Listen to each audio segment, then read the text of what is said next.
All right, so here we go with the fourth video, continuing with the labors of Heracles. We've defeated the Nemean lion, we have defeated the Lernaean hydra, now we are after the Cyrenian stag.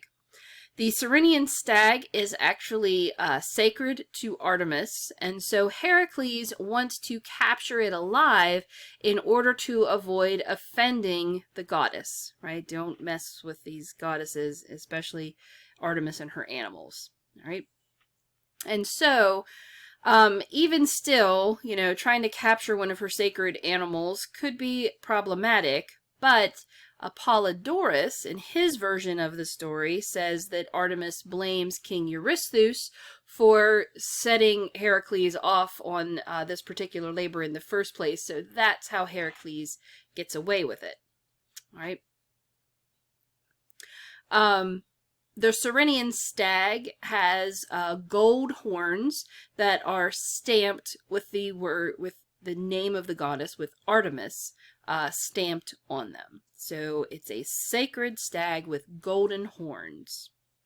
Oftentimes, the Cyrenian stag and one of the later quests, the quest of the golden apples, are often depicted in art, on vases especially, together. And it is this particular labor that is the first that is a symbolic conquest of death. All right, so going up against Artemis's favorite and not killing it and not making her mad, that's defeating death in a way, I guess. So the first of the symbolic conquests of death, the Cyrenian stag. He brings the stag back to Eurystheus, and once the king is satisfied, he sets it loose, and he set off on his next labor, his fourth labor, which is to collect the Erymanthian boar. Once again, he's tasked to bring this back alive, and so he chases the boar for so long that he traps it in some nets, because he's able to basically chase it to the point of exhaustion where it can be captured by nets and brought back. Now, when Heracles brings back the Erymanthian boar to present to Eurystheus, this is one of the kind of funniest moments of the saga. Eurystheus is so frightened by the sight of the boar, or maybe he's just frightened by Heracles at this point because he's sent him off now on 4 labors that should have gotten him killed, but he's not dead yet. And so, in fear of the boar, or Heracles, Eurystheus jumps in a giant vase, a giant amphora, and hides in there from the boar. So it's kind of funny. Now, it's during this particular labor that we get one of the first parergas, or side adventures, and this is the adventure of Heracles and the centaurs. So, Heracles, during the course of tracking the Erymanthian boar, stays with Pholus, who is a centaur. This is Pholus's name right here. Right? And trying to be a good host, Pholus brings out wine for Heracles to drink.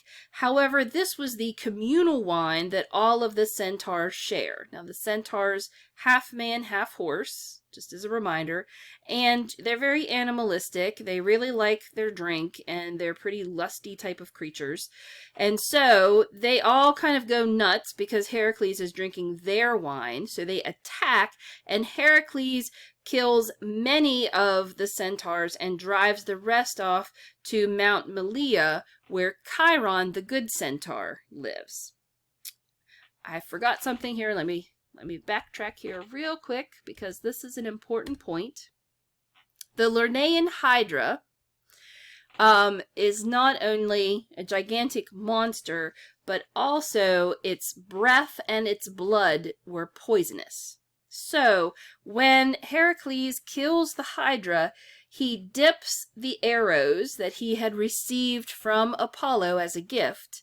He dips the arrows in the blood, and therefore they become poison arrows. Okay, so this is a problem when we get to this side adventure, this parerga with the centaurs, because he fights back with these arrows, okay, and Pholus, the host who started this whole thing by offering him wine, winds up picking one of these arrows up to look at it, but he accidentally drops it on his foot, his hoof, and he dies immediately. That's how poisonous these arrows are. And so, while Heracles is pursuing these other centaurs into towards Mount Malea, where Chiron, the good centaur, lives, one of Heracles' arrows passes through his intended victim and ends up hitting Chiron. Now, Chiron has been gifted with immortality because he has tutored so many of the gods and goddesses' demigod children. So he's been gifted with immortality, but he cannot die. However, these poisoned arrows put him in immense, constant pain.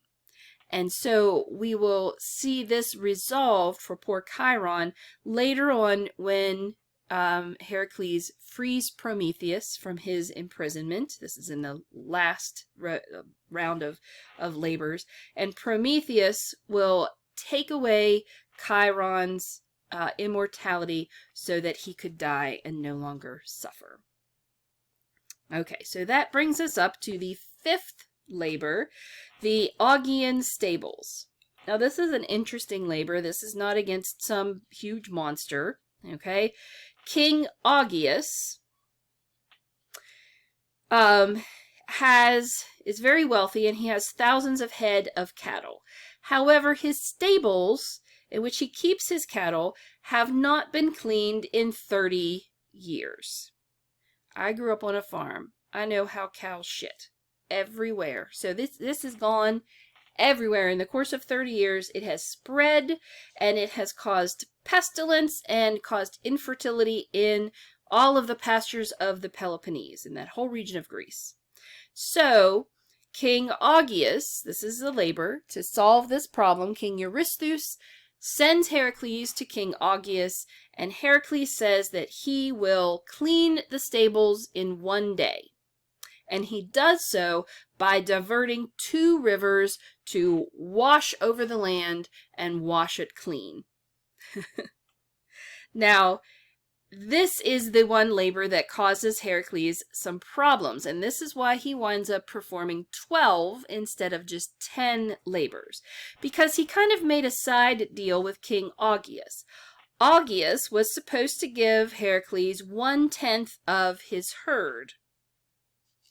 But once Heracles completes the labor, King Augeas wouldn't pay him because he says, well, you were going to have to do this job for Eurystheus anyway, so I don't owe you anything. And then when Heracles returns to Eurystheus, Eurystheus doesn't credit the labor because Eurystheus says he did it as a job for hire, not for labor. So Heracles kind of loses all the way around. There's a couple of again, side adventures or parerga that happen here. In the course of performing this labor, Heracles runs into the centaur Eurydion. Now, Eurydion has basically cornered a king and is forcing the king to give him his daughter in marriage.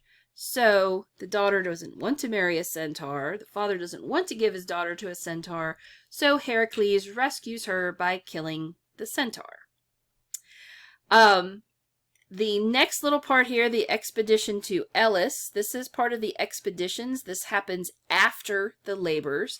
And this is in direct response. This is in revenge for the way King Augeas cheats him out of the cattle he's supposed to get. So Heracles can't do much about this right now while he's basically a slave for Eurystheus. So he swears revenge, and after his labors, he gathers an army to invade the country, And at first, King Augeas and his men are able to push Heracles back with the help of several of his allies, including his twin nephews. But the other reason why they were successful is because Heracles was struck down by illness in the middle of the campaign. So once he recovers, he comes back stronger than ever. He ambushes and kills the twin nephews before he launches a second invasion. So he takes care of Augeas's allies. And this time, he is able to conquer the country and kills King Augeas in battle. And it is in celebration of his victory that Heracles founded the Olympic Games to honor his father Zeus. So all of that is related to the Olympic Games, believe it or not. Okay, the sixth and the middle labor is the labor against the Stymphalian birds. Now, if you remember, the Stymphalian birds appeared in Jason and the Argonauts. They were the birds who have claws, beaks, and wings of bronze. They can snatch up people, but they also have poisonous excrement. And they were destroying the crops of the land, and they were also, of course, man-eaters, and they could actually shoot people with their sharp bronze feathers. That's monstrous right there. All right. So Heracles is able to scare them out of their nests, out of their roosts in the trees, but with the sound of castanets, bronze castanets made by Hephaestus and given to him by Athena. So again, assistance of the hero. And when they are fly out of their nests, he is able to shoot them one by one with his poisoned arrows. Some do get away, but they are never a problem for this particular region again.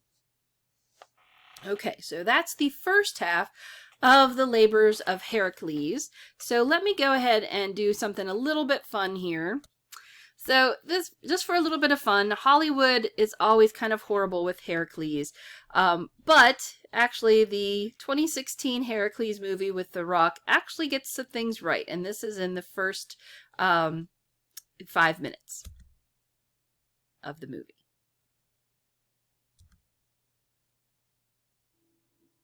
You know nothing.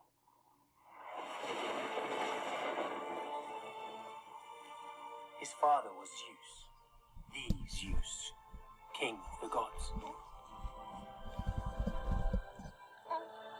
His mother, Alcmene, a mortal woman. Together they had a boy, half human, half god. But Zeus's queen, Hera, saw this bastard child as an insult, a living reminder of her husband's infidelity. Alcmene named the boy Hercules, which means glory of Hera, but this failed to appease the goddess.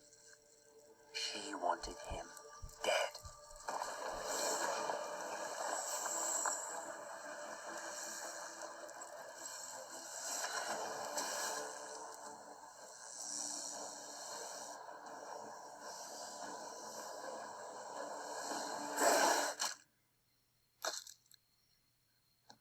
Luckily, he took after his father. Once he reached manhood, the gods commanded him to perform 12 labors, 12 dangerous missions. If he completed them all and survived, Hera agreed to finally let him live in peace.